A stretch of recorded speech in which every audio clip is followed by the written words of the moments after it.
Well, what a day. Saturday, the 8th of May 2010, was the last day that Chesterfield FC would ever play at Saltergate. Their home since 1871. No club had continually played at a ground for that long anywhere in the world at that time.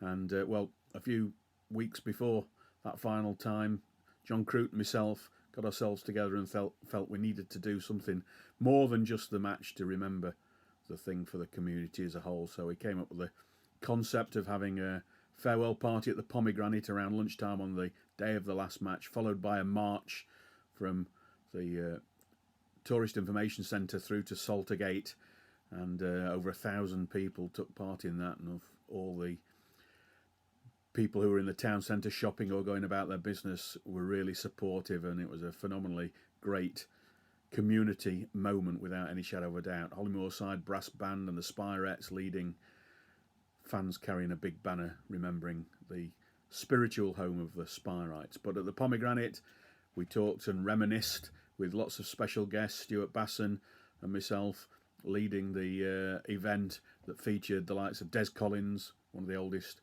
footballers still around at the time, passed on since then, of course, Des.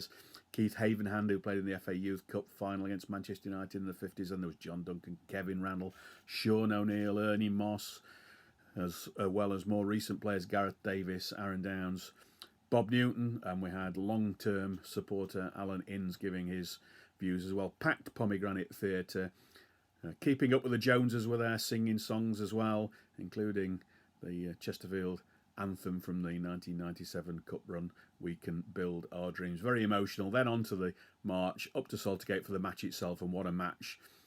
Bournemouth, who were already on their way up, showed what a good team that they were and took the lead through an unfortunate Drew Talbot own goal. But Jack Lester equalised on 80 minutes and looked set for the hero to score the last ever goal at Saltergate, but Derek Niven had a different idea. 6 minutes into injury time, that phenomenal goal from just on the edge of the box that led to the unforgettable friendly pitch invasion. And, for me, the most fitting thing about that goal, and that day I was doing the report for the Star and Greenan, the most fitting report was that final thing to report was that final goal, a throw-in from Mark Allett, flicked on by Ian Breckin and converted by Derek Niven, the only three players in the Chesterfield side that day who'd all made 250 league appearances. Drew Talbot, that own goal scorer, did, of course, go on to reach that target later on in his career with the Spireites. So, all in all, a community day, an exciting day, an emotional day, as Chesterfield supporters said a formal goodbye to Saltergate and nodded across a mile or so as the crow flies to the new, as then, B2 Net Stadium and a new adventure on Whittington Moor. But nobody who ever went to Saltergate will ever forget it. They'll all have their favourite place where they stood or sat. I always used to enjoy getting there before the turnstiles had opened when I was a youngster starting to go. I always wanted to be first in and watch the build-up, and there was a lot less build-up in those days when I first started going. And then when I became a little bit more involved, seeing great matches like the Anglo-Scottish Cup encounter with Rangers and Notts County and the Great Escape match against Luton Town, some phenomenal cup games, particularly the games against Nottingham Forest and Wrexham in 1997, but also that 2006 Cup run as well, playing the might of the Premier League and beating West Ham and Manchester City and taking Charlton, who were in the Premier League then, right to the wire and penalties.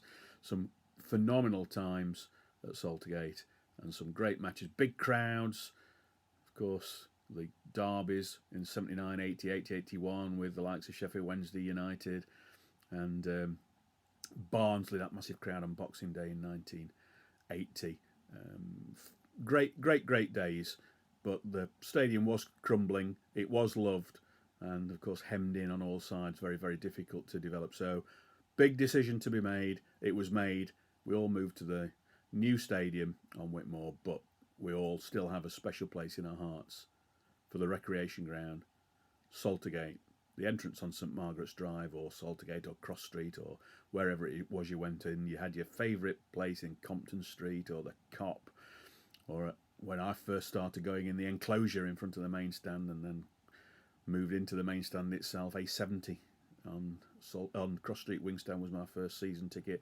Then I spent a lot of time in Compton Street before moving into the press box area for covering the club for many, many years. So it's a place I'll never forget. Visit there quite often, see the little bits of artwork on the corner of Saltergate and Compton Street, but it's not the same as seeing a match at the old place, is it? Well missed, well loved, and well remembered this week as well.